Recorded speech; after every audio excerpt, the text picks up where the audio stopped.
সাবিলার কাছে কি মনে হয় গত ঈদ এই ঈদ দুই ঈদে আপনার সিনেমা রিলিজ হলো, সেক্ষেত্রে আগের ঈদ আর এই ঈদগুলোর মধ্যে আপনি কি ধরনের পার্থক্য অনুভব করছেন?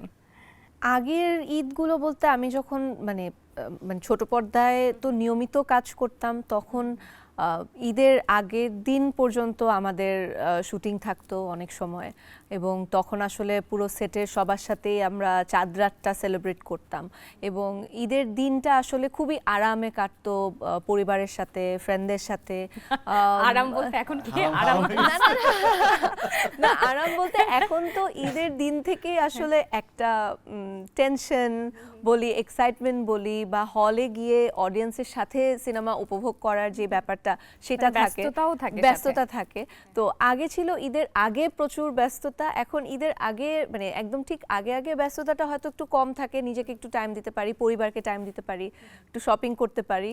আর ঈদের দিন থেকে শুরু হয় হচ্ছে একটা মানে যে সিনেমাটা আমরা সবাই এত কষ্ট করে করলাম সেটার মানে অডিয়েন্সের রিসেপশনের জার্নিটা শুরু হয় আর কি।